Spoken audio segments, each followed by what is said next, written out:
Boa noite, bem-vindos a esta noite informativa.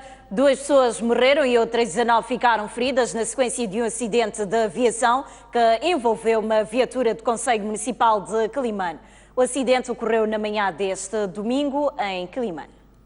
Não se sabe ao certo o que terá acontecido para a origem deste sinistro, do tipo de despiste e capotamento ocorrido no bairro Kololo, na cidade de Quelimane, tendo causado 2 mortos e ferido 19 ocupantes de forma ligeira e de forma grave 2 outros passageiros que foram evacuados para serviços de urgência do Hospital Provincial de Quelimane. Vi o carro a sair de Namoinho a Quelimane e quando chega aqui perdeu estabilidade. O que aconteceu foi para ter soltado alguma peça do carro em movimento. O carro vinha a alta velocidade e parece que soltou alguma peça e dali o motorista perdeu o controle da viatura e escapotou. Os travões já escolaram no alcatrão, não sei, ele travou mal, o carro virou mesmo, como podem ver, parece que estava aí para esse lado, mas vinha desse lado.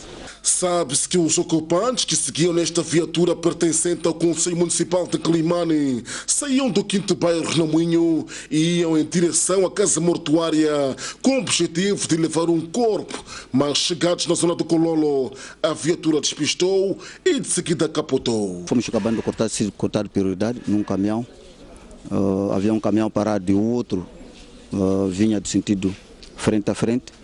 Então, no intuito de tentar esquinar, é quando captamos e foi isto que mais ou menos aconteceu. Não tenho cálculo mais ou menos, porque, como sabe, nós estávamos a transportar a família para um funeral, para ir buscar o corpo na casa mortuária para ser sepultado esta tarde. Nós temos por ver alguns óbitos e alguns feridos sob cuidados hospitalares. As causas ainda por identificar, vamos peritar e daremos mais informações. Aliás, saía de Namoinho a Quelimane. Por um cruzamento errado, acabou despistando e capotou o carro. Na ocasião, a polícia detectou alguns problemas mecânicos nesta viatura. A STV foi ao local dos ataques no distrito de Gondola, onde pelo menos 20 pessoas perderam a vida. A situação voltou à normalidade, mas a população está assustada. Há quem chegou até a abandonar a sua própria casa. Centenas de moradores da região de Zimpinga, distrito de Gondola, província de Manica, a região que foi palco na passada sexta-feira de um tiroteio que obrigou os mesmos a abandonar as suas residências, temendo pelas suas vidas, continuam com medo de regressar para as suas casas.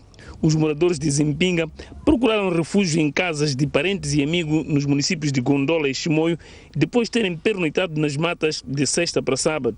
A nossa equipa de reportagem esteve neste domingo em Zimpinga e notou que as casas estão abandonadas. Os mais corajosos, sozinhos ou em pequenos grupos, durante o dia zelam as suas casas e no período noturno regressam em seus esconderijos.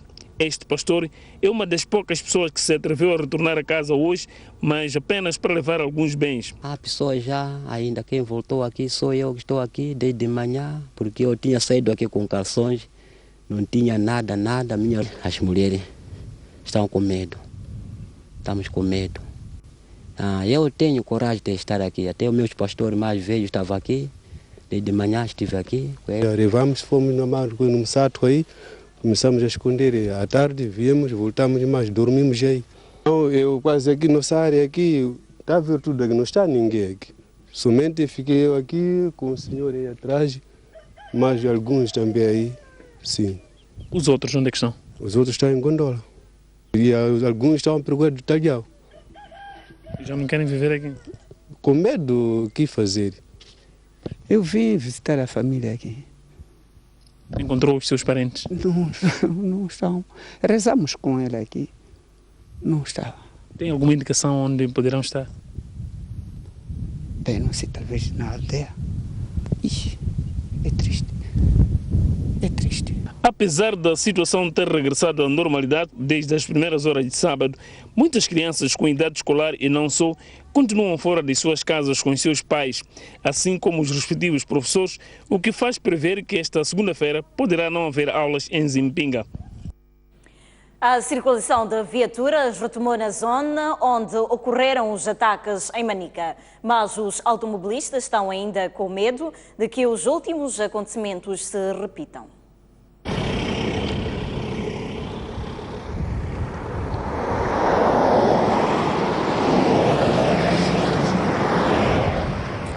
Este é o movimento de viatura registrado esta tarde pela nossa equipa de reportagem na região de Zimpinga, distrito de Gondola, exatamente no local onde foi registrado um confronto militar na passada sexta-feira.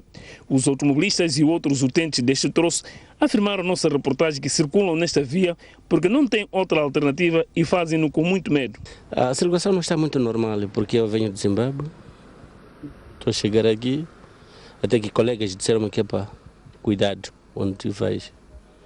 Tem que andar com cautela. Agora há pessoas que estão com receio ainda de passar por aqui. Muito. Nem eu mesmo. Estou aqui porque não tem como. É meu serviço, devo andar. Não me sinto seguro porque vendo essa situação toda, ninguém fica seguro exatamente com essa situação. Mas a circulação é aceitável? É aceitável. Por enquanto é aceitável. As pessoas estão a transitar normalmente. Um bocadinho com medo, né? Não deixa de ter mesmo, de verdade. Agora mesmo encontramos com uns ladrões, não sei, só a roupa só já diz que é um perigo. Mas desde lá até cá, medo só. E temos a Cachimônia Miolo no lugar e esta Cachimônia Miolo é para nos levar avante. Não podemos estar taxativamente a guerras, ok? Isso tem que acabar. E essa zona, eu bem recordo, sou mesmo daqui bem perto, daqui de Amatongas, e voltar àquela fase em que minhas irmãs tinham que dormir no mato à noite, isso fica muito mal mesmo. Muito mal. Tudo o coração a palpitar e rezar se vou chegar bem ou não. Porque agora está sendo duvidoso viajar de dia e de noite. A gente não tem a certeza de se podemos chegar bem ou não. Os motoristas dos chapacens afirmaram que o número de passageiros neste troço reduziu drasticamente e muitos transportadores já não circulam no período noturno. Andamos a ter medo quando a gente chega naquele espaço ali, andamos devagar. Ultimamente já, quando chega às 17 horas já não podemos passarmos dali, já temos medo de dormir, porque ter medo de passar dali à noite. Então neste momento não há circulação noturna aqui? Não, já não há. O movimento já está calmo, o período das 16 já não há movimento. Só o período das 17 até 17, última hora. E moradores de Zimpinga e diversos automobilistas defendem que os confrontos militares da passada sexta-feira são resultado da falta de um diálogo franco e desconfiança mútua entre o governo e a RENAMO. A população de Zimpinga e utentes da Estrada Nacional número 6 acreditam que há falta de uma abertura franca para um diálogo aberto entre o governo e a RENAMO. Para eles, esta situação abre espaço para eventuais oportunistas com recurso a armas de fogo desestabilizar o país e poderem reinar, tirando proveito dos recursos naturais que Moçambique possui, perpetuando a pobreza no país. Daí que apelam ao governo e a RENAMO para seguirem o caminho do diálogo como solução das diferenças políticas. Não, certo, as duas partes têm que parar e entrar em contato, né? De modo a conversar para ver se acaba com essa onda de ataques. Olha, nós estamos a sofrer. O diálogo é que é mais importante no mundo. O que eu queria primeiro sentar eles, né? Porque nós estamos a sofrer aqui com crianças, porque a primeira guerra deles eu era antes de nascer. Então, agora assim com crianças desses, já agora, quando iniciar fome é fome, alguns são desempregados, não trabalham nada. Aqui estamos a viver sobre a magaiva, buscados, não buscados. Quando iniciar isso, onde nós vamos parar? É sofrimento para nós. Diálogo, muito diálogo mesmo, estamos a pedir. Queremos ver nossos filhos crescendo. Nós também queremos crescer e chegar na idade deles. Só isso, diálogo. Para o presidente Inhusi, por favor, diálogo. Essa situação é triste para nós, porque já estamos a lembrar aquilo antigo que aconteceu nos anos passados. Agora queremos que os dois entender-se, para nós ficar da nossa maneira livre, para fazer nossas machambas. Espero que o nosso presidente Inhusi e o presidente da RENAMO cheguem a um consenso, porque o povo moçambicano já está muito cansado e muito preocupado também com esses conflitos e a perdas de vidas humanas. O povo moçambicano não vive de ameaças. Agora, quando já estamos a passar nessas situações, todos nós ficamos preocupados. Até os investimentos, construções já estão a parar. Coisas que queremos fazer, não estamos a dar progressão. O presidente da República, Filipe Nyusi, encontrou-se ontem com a comunidade moçambicana residente nos Estados Unidos da América e no Canadá. Na ocasião, reiterou no seu discurso que só o diálogo pode ajudar o país a manter a paz. Sem se referir diretamente aos últimos confrontos entre guerrilheiros da Renamo e homens armados desconhecidos e o risco de tal situação empurrar o país para a violência generalizada, Filipe Nyusi reiterou que só há uma única solução para a situação. A grande arma nisto é o diálogo. Nós estamos engajados no diálogo para ver se falamos entre moçambicanos. Temos que criar mais confiança entre nós, porque o diálogo, se existir sem confiança entre pessoas, não resulta, fica uma conversa, passatempo, outra vez para poder dizer que falou de diálogo. Mais confiança e dando espaço, ouvindo a ideia de outras pessoas, oportunidades de todos. E isso nós fazemos esforço e agradecemos mais uma vez a vossa compreensão, os vossos conselhos. Esperamos que teremos a qualquer momento ultrapassar este episódio. Filipe Nyusi falava no encontro que manteve com a comunidade moçambicana residente nos Estados Unidos da América e no Canadá. Os mesmos aproveitaram a presença do presidente para apresentar algumas preocupações. Dificuldade na obtenção do bilhete de identidade e passaporte biométrico. Existem aqui compatriotas que carecem desses documentos de identificação. Segundo, pedimos a supressão de vistos de entrada a Moçambique a filhos menores de pais moçambicanos. Começamos por Tanzânia, levamos uma brigada específica, foi sentar lá. A Alemanha, Portugal já estão a trabalhar. Então, depois vem para aqui, aonde vir.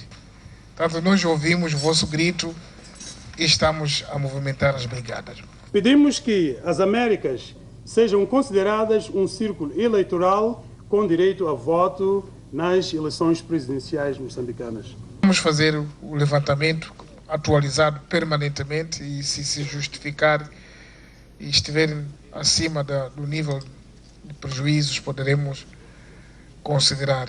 E é o direito dos moçambicanos. Ou então uma outra forma de votação que possamos encontrar se evoluirmos. Pedimos que o tratamento aos moçambicanos no regresso à terra, depois de vários anos de trabalho, seja adequado, uniforme, especialmente quando estes transportam bens de uso pessoal. Vamos ver se a lei vos defende depois de 18 meses, estão fora, naturalmente devem documentar-se e também trabalhar muito com a própria embaixada. Porque às vezes quando estão aqui fora não gostam de se apresentar para serem legíveis, serem conhecidos. Não conhecidos para serem controlados, mas para serem moçambicanos. No decurso do jantar, Filipe Nyusi fez questão de passar em cada uma das mesas para conversar e até tirar fotos com os presentes. O jantar com os moçambicanos foi abrilhantado com a atuação dos músicos Albino Mbie e Isabel Novella. O bispo dos Libombos, Dom Carlos Matzin, diz que não há vontade política para resolver a tensão político-militar que o país vive neste momento. Dom Carlos Matzin falava neste domingo na paróquia de São Cipriano, na cidade de Maputo, num dia em que completou um ano após ter sido consagrado bispo da Diocese dos Libombos. Falando da situação política, em particular dos mais recentes confrontos armados na província de Manica, Dom Carlos Matzin deixou claro que a sociedade moçambicana não quer mais guerra. Estamos a viver um momento bastante triste e crítico, devido à falta de vontade política de resolver nossos diferendos através do diálogo. O derramamento de sangue e ceifa de vidas humanas dos últimos acontecimentos na província de Manica e outros acontecimentos similares constituem sinais de retorno à guerra. Nós, os crentes da Igreja Anglicana, com muitos outros crentes e com muito povo moçambicano, dizemos, condenamos a guerra. condenamos a violência,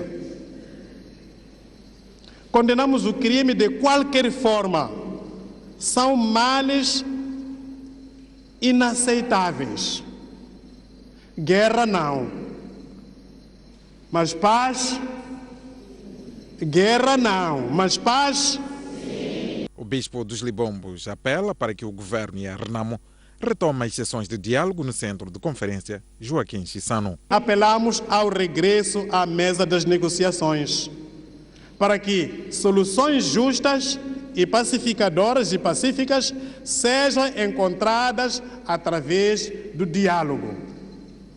Julgamos que não estão esgotadas todas as possibilidades de preservarmos a paz e o bem-estar de todos em Moçambique. Dom Carlos Matzinha revelou que o grupo de mães e mulheres amigas da paz vai reunir no dia 30 de setembro corrente na Praça da Paz, em Maputo, no cumprimento das atividades de promoção da paz e estabilidade política no país.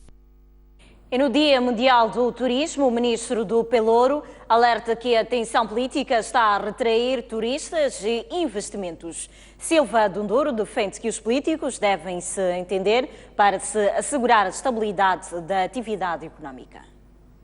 A imagem de Moçambique como um paraíso para o turismo de lazer está a ser prejudicada com o ambiente de tensão que o país atravessa. O ministro do setor aproveitou o Dia Mundial do Turismo para alertar que a economia gerada pela atividade está em risco. De facto, nós queremos que o turismo contribua para o desenvolvimento deste país.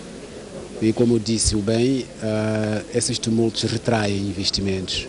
A governadora da cidade de Maputo junta-se à voz do ministro da Cultura e Turismo e não entende como em 40 anos de independência o país esteja a recuar por falta de entendimento. Não faz sentido. Passados tantos anos da nossa independência, 40 anos da nossa independência, nós retrocedermos porque não nos entendemos ou porque há qualquer coisa, não faz sentido. Este ano as autoridades assinalaram o Dia Internacional do Turismo com uma visita à Feira de Artesanato, Flores e Gastronomia de Maputo. A formação é um dos principais desafios do setor. Estamos aqui numa breve visita à feira. Estamos a constatar, por exemplo, que temos um grande déficit, por exemplo, de roteiro turístico. Então temos que reforçar isso, mostrarmos aquilo que nós temos, porque só se visita o que se conhece. Então esse é um desafio, que é tanto a formação. O Dia Internacional do Turismo comemora-se sob o lema 1.000 milhões de oportunidades, 1.000 milhões de turistas. A delegação da Universidade Pedagógica de Climane junta a partir de amanhã académicos de peso para refletir sobre a educação e cidadania. A conferência insere-se nas comemorações dos 14 anos da criação da delegação da Universidade em Climane. O objetivo da conferência é refletir sobre os 15 anos dos Objetivos de Desenvolvimento do Milênio, particularmente no Objetivo 2, que se refere à universalização do ensino primário de qualidade para todas e para todos. Achamos que era um momento oportuno para a universidade refletir ou pensar a educação em Moçambique, tendo em conta que uma das tarefas da universidade é pensar, pesquisar e trazer novas ideias, dar novas luzes sobre certos assuntos, nesse caso particular sobre a educação. E por que a cidadania? Sentimos que a educação deve ser uma educação que produz a cidadania. Queremos que a educação se transforme numa fábrica de produção da cidadania. Teremos a professora catedrática Ildizina Dias, já chegou, o professor Dr. Brazão Mazula, o professor Dr. Severino Nguenha, o professor Dr. José Castiano, a professora doutora Quinete Matabella, a professora doutora Emília Afonso e o Dr. Tomás Vieira Mário. Estes todos vêm de Maputo e África do Sul e são pensadores que nós temos que refletem a educação, mas não refletem a educação só no contexto de infraestrutura escolar, refletem uma educação repleta de valores e princípios. Na atualidade internacional, o Papa Francisco terminou hoje a primeira visita aos Estados Unidos da América. Em 6 dias de trabalho, o chefe da Igreja Católica conquistou os americanos com a sua simplicidade.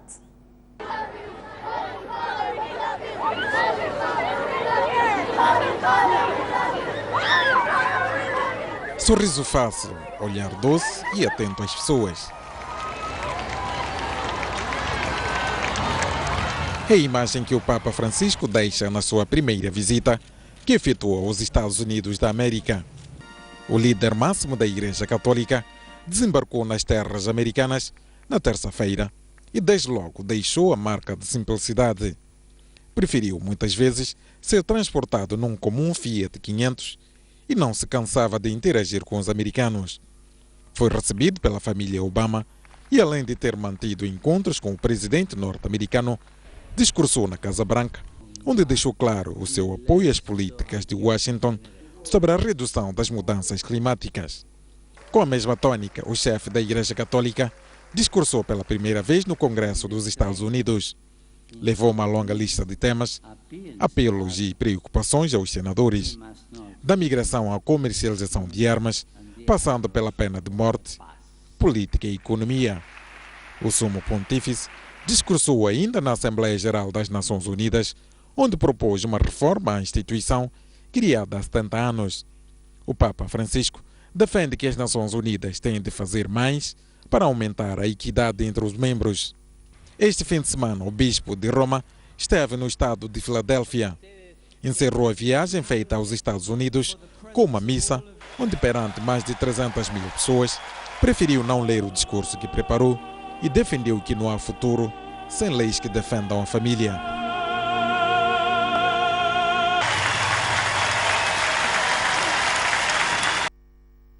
A França bombardeou as posições do Estado Islâmico na Síria pela primeira vez, depois de 2 semanas de preparativos, recolha de informações e voos de reconhecimento.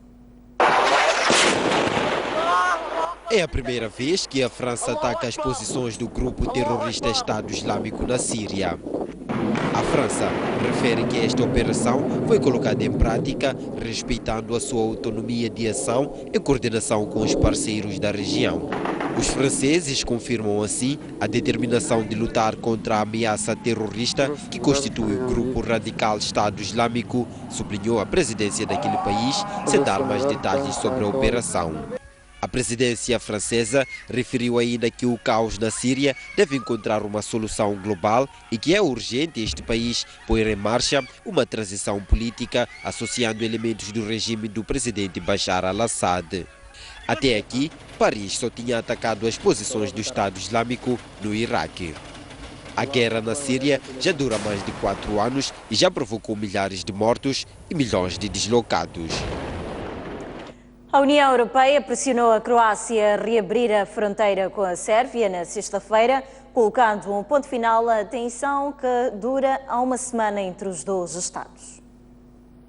Apesar da chuva e do frio, o fluxo de refugiados e imigrantes que viajam em direção à Europa não dá sinais de abrandar. A Croácia contabilizou cerca de 10 mil pessoas que entraram no país só na sexta-feira. Uma vez naquele território, os refugiados são registados e transportados de autocarro e comboio até a fronteira com a Hungria. A partir daí, seguem a Áustria e finalmente a Alemanha, destino preferencial de muitos refugiados. Na sexta-feira, a União Europeia pressionou a Croácia no sentido de reabrir a fronteira com a Sérvia, colocando um ponto final nas tensões que duram há uma semana entre os dois países. A crise teve origem no fluxo de refugiados que atravessaram a fronteira da Croácia, vindos da Sérvia. Só na última semana, mais de 60 mil pessoas teriam entrado na Croácia a exigir que os refugiados sejam igualmente enviados para a Roménia e a Hungria. Entretanto, a Hungria intensificou os trabalhos com vista a erguer uma cerca de proteção na fronteira com a Croácia. As autoridades prevêem a conclusão dos trabalhos dentro de dias. Muito bem, vamos agora observar um breve intervalo. Voltamos dentro de instantes com mais notícias. Até já.